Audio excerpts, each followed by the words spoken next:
Good morning, gamers. Welcome back. I am the AMDM Lee. This is my cup of coffee, and you're watching Behind the Screen.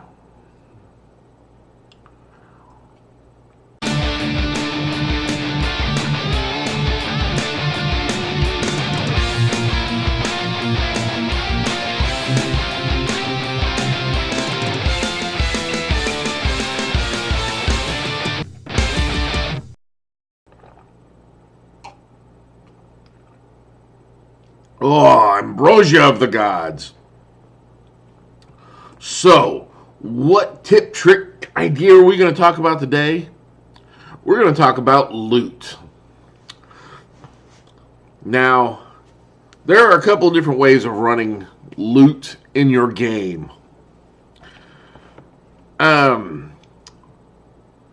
can give it out like candy, or hoard it like a dragon. As a DM for myself, and when you think, let's look at the way the game is set up. The monster manual. We're going to talk about CR, the critical rating. And it'll say CR4. So fourth level characters should be able to handle this. Well, that's 4 fourth level characters with no magic items. Basic 4th level characters. So as you start handing your players magic items, you start shifting the balance, forcing your players, or forcing you as a GM to be to revamp your characters a little bit, to rebalance your game by making your monsters more powerful. GMs do it all the time, and a lot of the times it's due to giving your players some cool item and then realizing, oh shit, that makes them more powerful. It happens. I personally, I use the tools, the Goblinist tools encounter thing, and I make my encounters deadly because I know within a couple of rounds, my players are going to take the fucker out. And that's because I've given them, they've got some +1 weapons. Some of the modules I've run have given them more firepower. So their hit ratio has gone up simply because of the fact that they now have weapons that allow them to hit better. So I have no problem giving out magic items and really cool magic items, and I try to find magic items that would fit my players and just be really cool for the characters. I love that rule of cool going on. I want something that is going to fit what my characters need and where their weaknesses are. I want to accompany them. But I have to remember that for everything I give them, my monsters have to get more powerful.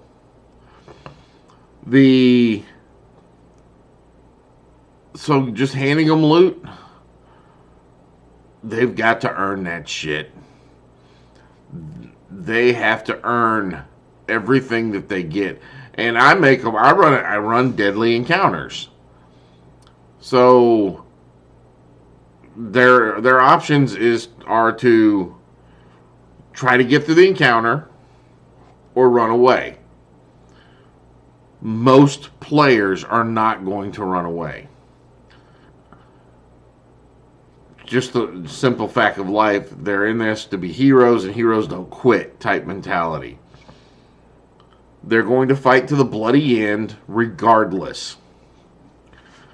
So any loot that they earn, if you give out loot like candy, you're going to, by the time they reach 10th level, there's not going to be a lot of stuff to still wow them with. If you give out loot like I do, where The most they have right now, I think they have a bag of holding. No, I don't think they have a bag of holding. They have some minor magic items that don't do anything in game. And I think they have some +1 swords. That's it. And we're talking 10th level characters. Almost 10th level characters. Every little bit of magic item they have to fight for. They get it, and they have to earn it. It's not just found. They have to earn the magic items.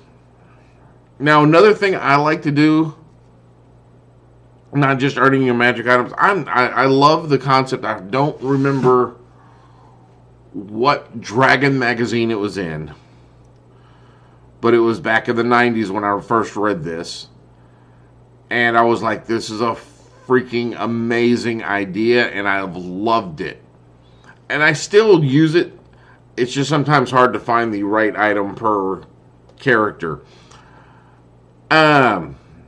I love the concept of leveling items, where they find something at first level which doesn't do, it might do some minor magical thing. Nothing big at all, but just enough that they use it on a regular basis, be it a weapon, a cloak, or just, a ring or something. Once they reach a certain level, they unlock another ability of this item. I think I do it at like level 5. It becomes a +1 weapon, or by the time at level 10, it's now something else. Another magical effect gets added onto it. And it's because the weapon is leveling up with the character.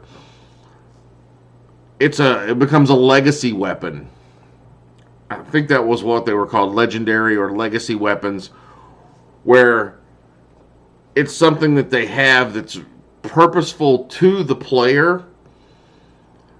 And the more they use it, the more they unlock an ability. That way you don't have a player just tossing off, I don't need this sword anymore, let's use this one now. I don't need the sword from my grandfather that's been passed down for generations. It's only a +1. Now I have a Vorpal sword of slaying. That +1 weapon, for me, becomes the Vorpal sword of slaying. It gains a new aspect to it as the character levels up. Every few levels, it might gain something. It becomes something. And that's all I got for today, guys.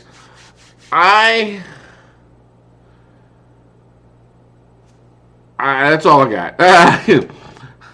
I'm off for the next 3 days. I'm going to finish, or today and the next 2, I'm going to finish the walls up. I will have, I might do a little video. I'm going to create a little video on the wall progress, a couple of pictures, just to kind of scan, walk around the room, show the wall off a little bit, see what I have to do some things. But that's it. That's all I got. If you like these videos, please click on the like button. If you think someone else would like them, please click on the share button. Every like's an inspiration, every share's an advantage, and every subscription is an experience point. Help me gain 300 experience points so I can get to a second level. And as always, the AMDM does hereby authorize you, the viewer, to gain 10 experience points for every video that you share. That's all I have for now, so go forth and roll some dice.